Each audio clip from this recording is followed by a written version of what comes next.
Le conflit intérieur et l'ombre, une lutte invisible dans l'obscurité de notre âme, se cache une entité silencieuse, une force souvent ignorée, l'ombre.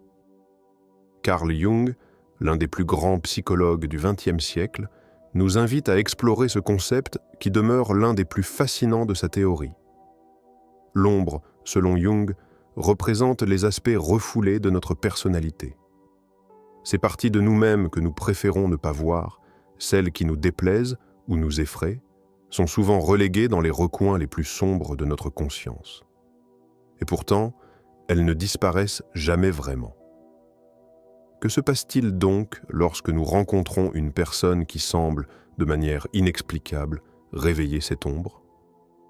Ces interactions, parfois subtiles mais puissantes, peuvent provoquer un malaise profond, un inconfort qu'il est difficile d'expliquer. C'est comme si une énergie invisible venait se nourrir de la nôtre, sans raison apparente. Nous nous retrouvons épuisés, vidés, comme si une part de nous avait été drainée sans que nous puissions l'arrêter. Jung nous propose une lecture différente de ces expériences. Selon lui, il ne s'agit pas simplement d'une rencontre avec quelqu'un de négatif ou de toxique, mais d'une confrontation avec nos propres parts d'ombre. Ces personnes qui semblent nous drainer ne sont en réalité que des miroirs qui reflètent des aspects de nous-mêmes que nous avons soigneusement ignorés ou réprimés. Ce qui nous dérange chez l'autre est souvent ce que nous ne pouvons accepter en nous. L'ombre, selon Jung, n'est pas là pour nous détruire, mais pour nous inviter à la rencontre avec ces parts de nous-mêmes que nous devons intégrer. Il disait « L'ombre ne peut être intégrée que dans l'humilité ». Cette phrase, pleine de sagesse, nous invite à adopter une posture d'acceptation et de compréhension face à ces aspects de nous qui nous dérangent. Ce n'est qu'en confrontant notre ombre, en l'acceptant dans toute sa complexité, que nous pouvons véritablement la comprendre et l'intégrer dans notre vie. Lorsque nous rencontrons une personne qui draine notre énergie, ce n'est pas cette personne en elle-même qui est responsable de notre épuisement. C'est l'ombre que cette rencontre a éveillée en nous. Cette tension intérieure, ce malaise inexplicable, découle de la confrontation avec des parts de soi que l'on préfère éviter. La psychologie de Jung nous enseigne que l'ombre n'est pas une entité à rejeter ou à fuir, mais une part de nous à reconnaître et à accepter. Chaque personne qui vient éveiller cette énergie en nous nous offre une occasion unique de grandir, de nous confronter à ce que nous rejetons chez nous et d'élargir notre conscience. Et maintenant, je vous invite à poser une question essentielle. Et si ces personnes qui drainent votre énergie étaient en réalité un miroir des parties de vous-même que vous avez du mal à accepter? Peut-être que la clé de cette relation épuisante réside dans ce que vous refoulez, ce que vous n'avez pas encore accepté en vous. Ce n'est pas tant l'autre qui vous draine, mais l'appel de votre propre inconscience à prendre enfin soin de ces parts d'ombre. Les relations énergétiques, une danse inconsciente. Chaque relation humaine, qu'elle soit personnelle, professionnelle ou sociale, est une danse invisible, un échange continu d'énergie. Nous avons tous expérimenté ce phénomène, où certaines interactions nous laissent plein d'énergie, tandis que d'autres nous en dépouillent de manière imperceptible, parfois sans que nous sachions vraiment pourquoi. Selon Jung, ce n'est pas uniquement nos paroles ou nos actions qui façonnent cette dynamique, mais aussi des forces invisibles, inconscientes, qui régissent nos échanges. La notion de projection est essentielle dans la compréhension des relations humaines. Jung, dans sa profondeur d'analyse, nous rappelle que l'autre, tout comme soi-même, est une projection des forces inconscientes qui régissent l'univers intérieur. Ce qui veut dire que nos relations ne sont jamais de simples interactions superficielles. Elles sont en réalité des miroirs des parties de nous-mêmes que nous n'avons pas encore pleinement explorées. Ces interactions, conscientes ou non, agissent comme des magnétismes subtils, attirant à nous des aspects que nous devons encore intégrer ou comprendre. Prenons l'exemple d'une personne dans votre entourage qui semble constamment épuiser votre énergie. Parfois, il ne s'agit pas nécessairement de malveillance ou de comportements volontairement nuisibles. Non, souvent, ces personnes sont plongées dans leurs propres luttes intérieures. Elles attirent notre énergie comme un trou noir, sans même en avoir conscience, car elles sont prises dans leurs propres conflits internes non résolus. Elles ont tendance à projeter ces conflits sur ceux qui les entourent, d'une manière presque instinctive. Ce phénomène peut être observé lorsqu'une personne occupe toujours le centre de l'attention dans une conversation, prend sans jamais rendre ou demande constamment un soutien sans offrir la moindre réciprocité. Ce phénomène de drainage énergétique peut sembler abstrait, mais il est bien réel. Nous nous retrouvons épuisés, non pas parce que nous avons fourni des efforts conscients, mais à cause de l'échange invisible qui se déroule en arrière-plan. Cette interaction, qui n'est pas toujours pleinement consciente, se produit chaque jour dans nos vies. Nous échangeons sans cesse des petites doses d'énergie, parfois en étant à peine conscients de la dynamique en jeu. Ce jeu d'énergie est souvent extrêmement subtil, et c'est cette subtilité qui fait de l'épuisement un effet secondaire insidieux. Lorsque nous nous trouvons avec des personnes qui drainent notre énergie, nous ne comprenons pas toujours d'où vient ce sentiment d'épuisement. Mais, comme dans un jeu de miroir, cette interaction réveille des forces inconscientes, et notre énergie est, sans le savoir, absorbée. Il en résulte une dynamique complexe où nos interactions deviennent des champs de force où des flux d'énergie sont échangés continuellement. Parfois, ces échanges nous laissent épuisés et déconnectés, parfois même sans que nous soyons capables d'identifier précisément d'où vient la source de ce drain. Il ne s'agit pas uniquement de relations toxiques ou de personnes malveillantes.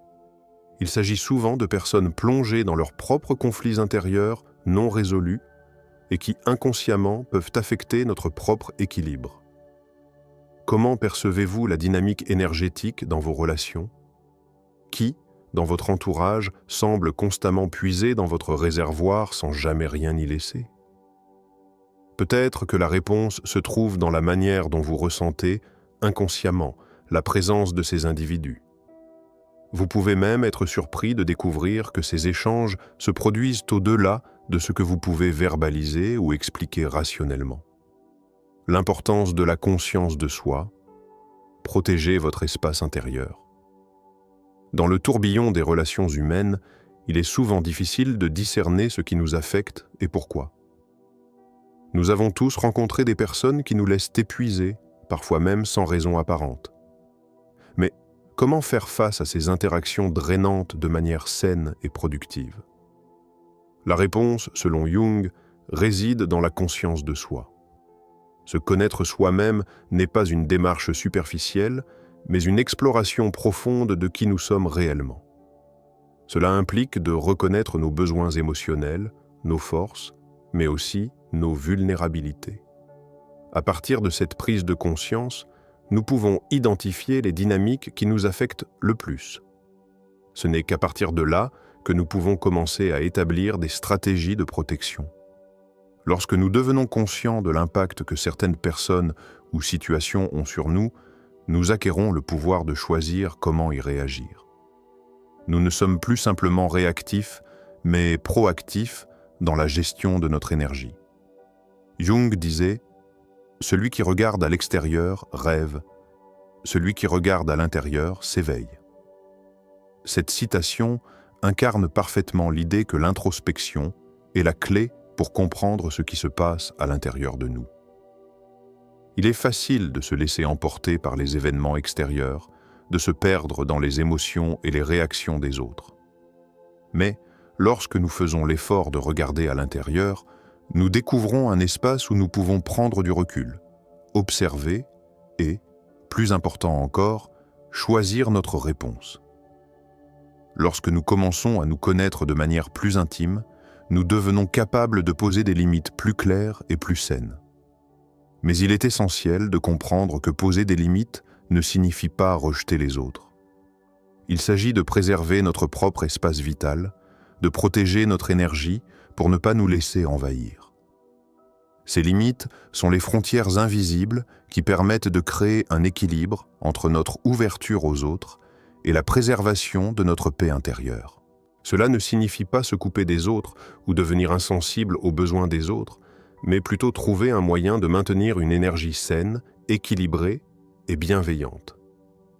Lorsque vous devenez plus conscient de vos besoins et de vos réactions émotionnelles, vous êtes mieux équipé pour décider où et quand investir votre énergie. Vous ne vous laissez plus emporter par chaque interaction, mais choisissez consciemment celle qui mérite votre attention et votre présence.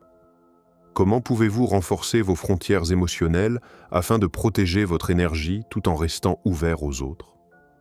Peut-être que la première étape réside dans l'écoute de vos propres besoins et dans l'acceptation de vos limites. Car lorsque vous êtes conscient de ce qui vous nourrit, il devient beaucoup plus facile de dire « oui » avec confiance et « non » avec bienveillance. La transformation intérieure. Grandir à travers la rencontre avec l'autre. Il est facile de voir une personne qui nous draine comme un obstacle sur notre chemin, un fardeau que nous aimerions éviter. Nous avons tous rencontré ces individus dont la simple présence semble nous épuiser, nous laisser vides et sans énergie. Pourtant, au lieu de fuir ces rencontres, Carl Jung nous invite à un changement de perspective radicale. Selon lui, chaque interaction, même la plus difficile, est une opportunité déguisée pour grandir. Les relations humaines sont des miroirs et dans chaque reflet, nous découvrons quelque chose de nous-mêmes, affirmait-il. Chaque personne que nous croisons, même celle qui semble nous drainer, peut être perçue comme un miroir qui nous renvoie des images de nous-mêmes, parfois des images inconfortables. Nous pouvons choisir de fuir ces miroirs, de les rejeter, ou bien d'en apprendre.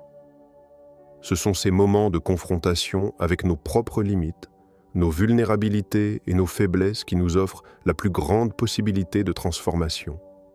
Plutôt que de voir l'autre comme une menace ou un obstacle, nous pouvons choisir de voir chaque rencontre comme un tremplin pour une évolution personnelle. Ce qui peut sembler être une expérience épuisante peut se transformer en une occasion de se connaître davantage. Peut-être que cette personne qui draine votre énergie vous pousse, sans le savoir, à confronter des aspects de vous-même que vous avez ignorés ou refoulés. Par exemple, une personne qui vous pousse à vos limites peut être celle qui vous invite à vous défendre, à poser vos limites, à affirmer votre valeur. L'apprentissage à travers les autres peut être un processus douloureux, mais c'est également un chemin vers la maturation intérieure. Jung nous rappelle que les défis que nous rencontrons dans nos relations sont des occasions de guérison et de croissance. En prenant conscience de notre vulnérabilité face à ces personnes, nous avons l'opportunité de répondre avec plus de sagesse et de compassion. Au lieu de réagir impulsivement, nous pouvons choisir de répondre avec conscience de soi. Ce choix, aussi simple qu'il paraisse, peut transformer une expérience négative en une véritable chance d'évolution personnelle. En acceptant nos émotions et en répondant avec calme et empathie, nous nous renforçons intérieurement. C'est dans cette dynamique de croissance que réside le vrai pouvoir. Jung nous enseigne que dans chaque conflit, chaque défi relationnel, nous avons la possibilité de nous transformer. Ce que vous fuyez, vous finirez par le rencontrer. Ce que vous affrontez, vous finirez par le transformer. Cette citation est un rappel puissant que chaque rencontre, même difficile, est une invitation à dépasser nos peurs et nos limites, à nous réinventer pour devenir une version plus forte et plus authentique de nous-mêmes. Et si chaque personne qui vous drague votre énergie était une invitation à regarder en vous, à dépasser vos limites et à vous réinventer, plutôt que de les voir comme des obstacles, et si vous les perceviez comme des catalyseurs de votre propre transformation intérieure? L'illusion de la dépendance. Se libérer du besoin extérieur. Nous avons tous, à un moment donné, cherché la validation ou l'énergie de l'extérieur pour nous sentir complets. Mais cette quête incessante peut-elle nous mener vers une véritable satisfaction? Jung, dans son analyse des comportements humains, nous met en garde contre l'illusion de la dépendance. Selon lui, trop souvent, nous dépendons des autres pour remplir des vides intérieurs que nous n'avons pas appris à combler nous-mêmes. L'une des vérités les plus difficiles à accepter est celle-ci. Nous cherchons la reconnaissance des autres, non seulement parce que nous voulons être aimés, mais aussi parce que nous avons peur de nous confronter à notre propre solitude intérieure. Cette dépendance émotionnelle se nourrit de l'idée que nous ne sommes pas suffisants seuls, que nous avons besoin de l'approbation ou de l'énergie des autres pour exister pleinement. Mais Jung nous pousse à reconsidérer cette notion. Il disait « Celui qui dépend de l'extérieur attend sa liberté, mais dans cette attente, il est enfermé. » Dans cette perspective, la véritable liberté intérieure réside dans la capacité à se détacher du besoin constant d'approbation externe. Nous sommes souvent piégés dans cette dynamique de chercher constamment à plaire, à recevoir de l'attention ou de la reconnaissance des autres, comme si cela validait notre existence. Mais cette recherche est épuisante et elle ne mène qu'à un cercle vicieux de dépendance émotionnelle. Chaque fois que nous recevons cette validation, nous en redemandons davantage, jamais satisfaits. Ce processus d'autosuffisance émotionnelle, selon Jung, commence par l'acceptation de soi. Lorsque nous sommes en paix avec qui nous sommes, sans attendre constamment des autres qu'ils nous remplissent ou nous valident, nous accédons à une forme de liberté. Mais cette autonomie n'est pas d'un rejet des relations ou de l'amour. C'est simplement une reconnaissance que notre complétude ne dépend pas de l'extérieur. Nous pouvons être aimés, mais cet amour ne doit pas être ce qui définit notre valeur. Le chemin vers cette libération passe par l'introspection. Plus nous sommes conscients de nos besoins émotionnels, plus nous comprenons d'où vient notre dépendance. Cette conscience permet de créer des espaces où nous pouvons nous nourrir intérieurement, sans chercher constamment à remplir ce vide avec l'approbation des autres. Paradoxalement, lorsque nous cessons de chercher à nous faire valider par l'extérieur, nous devenons plus ouverts à des relations authentiques, où l'échange d'énergie est libre et équilibré. Comment pouvez-vous commencer à vous détacher de l'illusion de la dépendance extérieure et trouver la force de remplir vos propres vides? Et si, plutôt que de chercher constamment à être validé par l'extérieur, vous appreniez à vous donner cette validation vous-même? Le pouvoir de la vulnérabilité. Accepter notre humanité. La vulnérabilité est souvent perçue comme une faiblesse dans nos sociétés modernes. Nous avons appris à la masquer, à nous protéger derrière des murs de perfection, de contrôle et de rigidité. Mais que se passe-t-il lorsque nous choisissons de laisser tomber ces murs et d'accepter notre vulnérabilité? Jung, dans ses réflexions profondes sur la nature humaine, nous rappelle que la vulnérabilité n'est pas un fardeau à cacher, mais une clé pour une vie plus authentique et plus riche. Ce qui ne vient pas à la conscience revient sous forme de destin, disait Jung. Cette citation nous invite à considérer la vulnérabilité comme un processus de libération. Ce que nous réprimons ou refusons de voir en nous-mêmes finit par se manifester d'une manière ou d'une autre, souvent sous des formes inconscientes qui nous échappent. Refuser notre vulnérabilité, c'est refuser une partie essentielle de notre humanité. Mais lorsque nous acceptons cette partie fragile, nous nous offrons la possibilité de guérir, de grandir et de nous connecter véritablement aux autres. Dans cette lumière, la vulnérabilité devient une source de puissance, non de faiblesse. En étant vulnérables, nous brisons l'illusion de perfection que nous croyons devoir projeter et nous permettons à notre véritable essence d'émerger. En acceptant nos faiblesses, nos peurs et nos échecs, nous devenons plus réels, plus humains. Nous nous permettons de ressentir pleinement, sans honte ni jugement. Cette liberté d'être soi-même, sans artifice, est un pouvoir profond que peu de gens osent expérimenter. Cette approche de la vulnérabilité est également un puissant catalyseur pour créer des relations plus authentiques. Lorsque nous laissons tomber nos masques, nous ouvrons la porte à des échanges plus sincères, plus profonds. La véritable connexion humaine ne se crée pas sur la base de l'image que nous projetons, mais sur la base de ce que nous sommes réellement. C'est dans la simplicité de notre humanité, dans l'acceptation de nos imperfections, que l'on trouve la véritable richesse des relations humaines. Dans chaque interaction, chaque relation, il existe un potentiel de croissance à travers cette vulnérabilité partagée.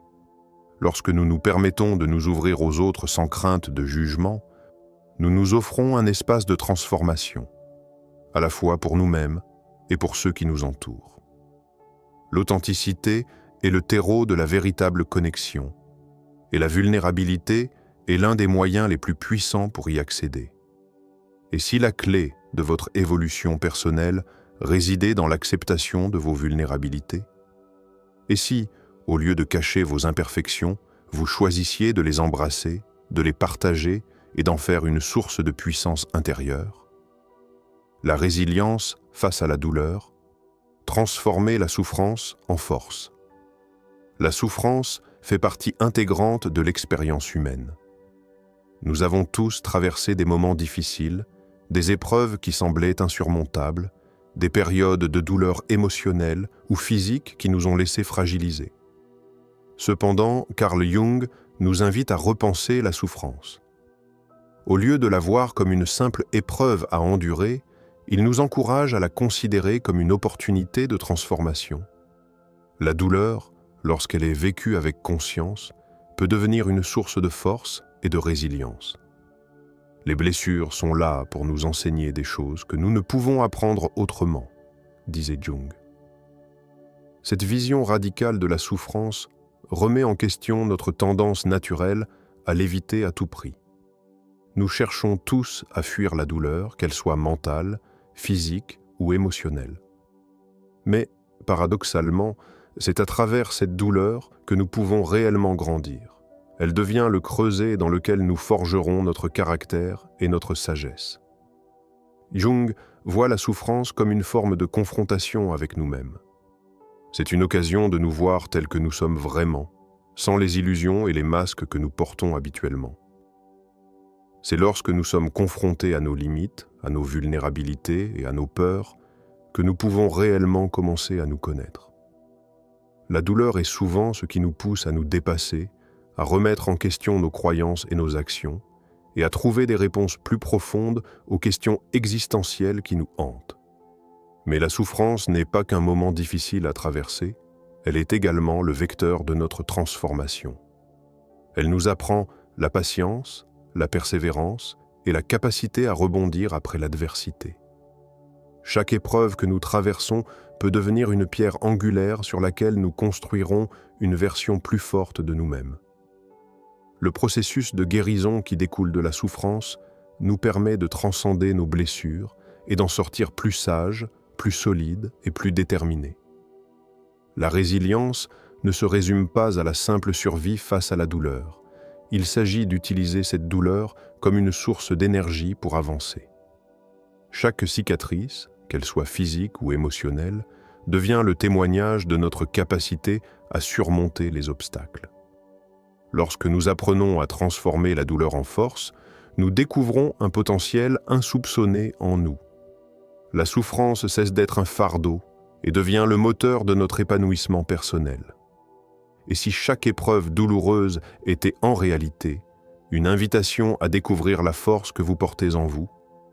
Et si, plutôt que de fuir la douleur, vous l'accueilliez comme un catalyseur pour votre croissance personnelle et spirituelle?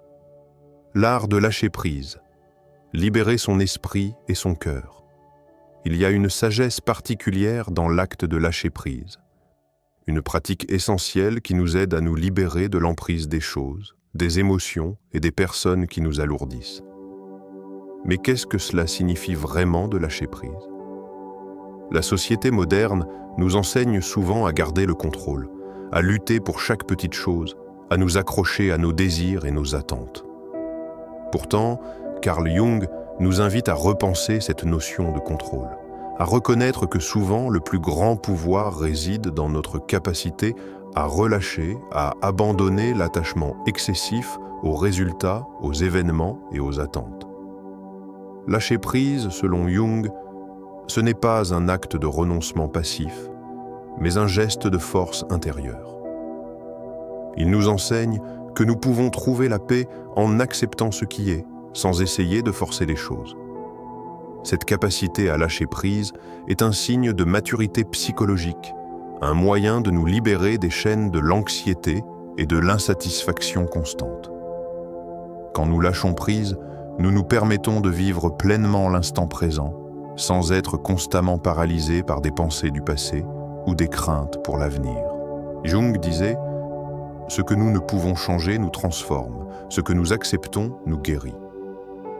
Dans cette perspective, lâcher prise n'est pas un signe de faiblesse, mais une forme de sagesse qui nous aide à mieux comprendre notre relation avec le monde.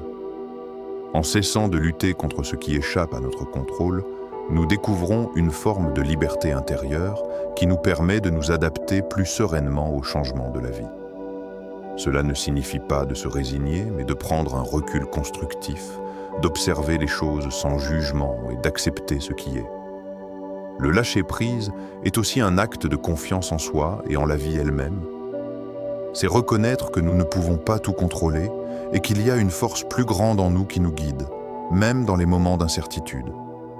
Parfois, nous nous accrochons à des choses, des idées ou des relations qui ne nous servent plus par peur de l'inconnu ou de l'échec.